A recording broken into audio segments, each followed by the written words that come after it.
Good evening. Thank you for joining us this Sunday night. I'm Josh Cristianto. We're starting off tonight with a federal judge deciding to overturn a 30-year-old ban on assault weapons in California, deeming the ruling to be unconstitutional. KION's Stephanie Aceves spoke with a local political analyst about what this decision could mean in the long run and has our top story.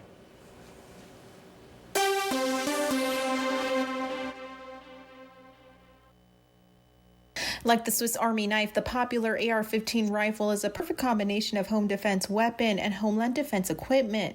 At least that's what U.S. District Judge Roger Benitez argued in his ruling overturning the ban for assault weapons in California, one of a handful of states that currently has regulations in place for these types of weapons. But a local political analyst says this decision is a nationwide movement. There's a national movement of people who are trying to reduce the power of state and local governments to control gun possession in their communities. To try to get it all the way to the Supreme Court in the hope that the new conservative balance on the U.S. Supreme Court would make a ruling in support of this.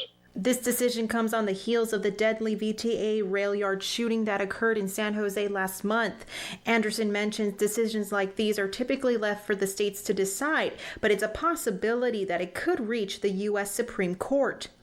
What happens now is that 4 judges have to agree to hear the case, not 5, not a majority, but 4. So if there are 4 judges on the U.S. Supreme Court that would hear the case, then conceivably it could go to a full hearing of the Supreme Court.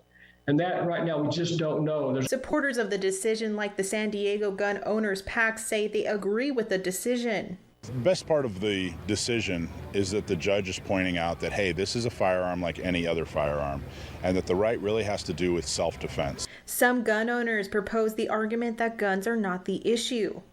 Weapons don't kill, people kill. Policy kills. Lack of judgment kills. That was Stephanie Aceves reporting. Turning to our Central Coast coronavirus coverage now, let's see where we stand on the vaccine effort there. The state reports that just over 410,000 doses of the COVID-19 vaccine have been administered in Monterey County. About 309,000 doses have been administered in Santa Cruz County, and over 56,000 have been administered in San Benito County. Many Americans are shedding their masks and gathering in the great outdoors as the summer heat kicks in and vaccinations help in the battle against COVID-19. With the heat wave sweeping much of the U.S., millions of Americans are enjoying their new freedom from COVID-19 restrictions. In the Bay Area, the San Mateo County Fair attracted visitors seeking fun and on-site COVID vaccinations. When you come to a fair, there's all kinds of free stuff and unexpected surprises and stuff. I think it's a great idea.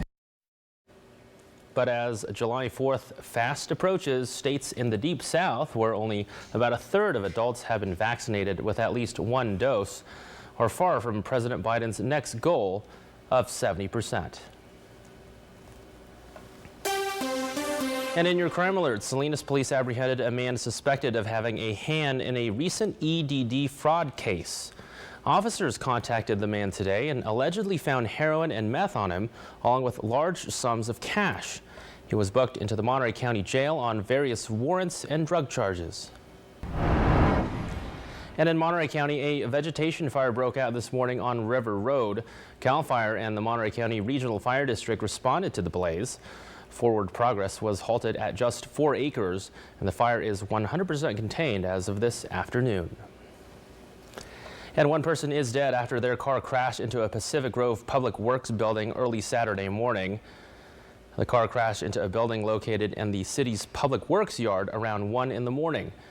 The crash caused a fire to break out, and the car was completely destroyed. The cause of the crash is still under investigation. There was also another fatal crash Saturday morning close to Los Gatos on Highway 17. Our affiliate station in the Bay Area reports a septic tanker truck crashed into 2 vehicles heading south into the Santa Cruz Mountains. CHP says the tanker driver lost control of the truck just after 8 a.m., crashing through a concrete berm and overturning, spilling sewage all over. Unfortunately, a San Jose man whose pickup truck was hit was killed. But some good news here locally. Cress, the therapy dog who went missing a week ago, has been found safe and returned to her family, who are overjoyed to have her back. No word yet on who took Cress or how they got her back. Certainly a good ending there, but right now we want to bring in meteorologist Zach McIntyre. What a pleasure. Ah, man, it's been a minute since we've done it together, so very exciting.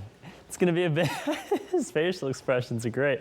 It's going to be a bit windy over the next couple of days. Wind advisory in effect for your Monday lunchtime into 8 o'clock. That's officially 12 p.m. till 8 p.m. It will be gusty out there. 40, 55 miles an hour at times is definitely possible. That's in effect basically from Watsonville out to the Monterey Peninsula, west side of the Santa Cruz Mountains into Gilroy and Hollister, down the Salinas Valley, down to Fort Hunter, Leggett.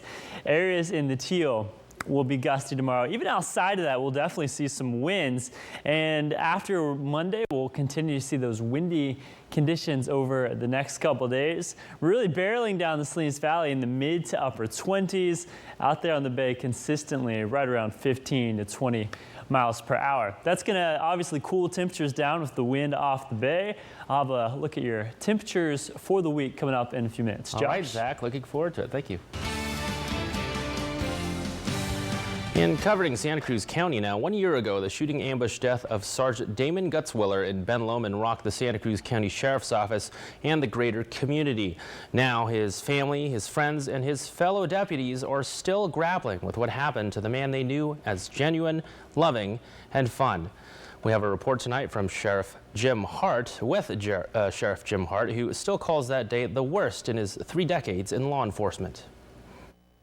It was a day that no law enforcement leader or coworker wants to go through. The terrifying moments caught on camera. Santa Cruz County Sheriff's deputies in full tactical gear pull active Air Force member Stephen Carrillo out to the street in handcuffs. Just 30 minutes or so earlier, Carrillo allegedly used his arsenal of pipe bombs, guns, and ammunition to ambush deputies responding to a call on his weapon-filled van in Ben Lomond. 38-year-old Sergeant Damon Gutzwiller was one of them. Tragically, he never returned to his family that day. When you get a phone call that we have an officer down, it was on a weekend, and so I was at home, and I didn't know who the officer was. So I raced to the crime scene and found out that Sergeant Gutzwiller had been fatally shot, and it was it was just an awful day. Gutzwiller had been with the sheriff's office since 2006 and soon became a patrol supervisor. The department describes him as a courageous, intelligent, and caring man. He left behind a wife, a 2-year-old son, and was expecting a newborn before he was killed. We have a hole in our heart that's never you don't get over things like this. You learn to work through it and deal with it. But Damon's loss is felt as much today as it was on June 6, 2020. Now, questions remain as to how deeply Carrillo was involved in far-right militia groups before this attack. Over the last year, Carrillo has been named in multiple cases across the country involving members of the violent Boogaloo Boys group. Evidence in those cases show he was in close contact with those individuals even during the Ben Lomond attack. Carrillo faces multiple charges, including murder of an on-duty peace officer. If convicted, he could face life in prison. In a separate federal case, prosecutors are seeking the death penalty, as Carrillo is believed to have shot and killed a federal officer in Oakland days before the attack in Santa Cruz County. Stephen Carrillo was a coward. He was hiding in the bushes, and he sniped Sergeant Gutzwiller. There was nothing brave, there was nothing patriotic that Carrillo did. He's just an out-and-out killer who's killed 2 people and injured others.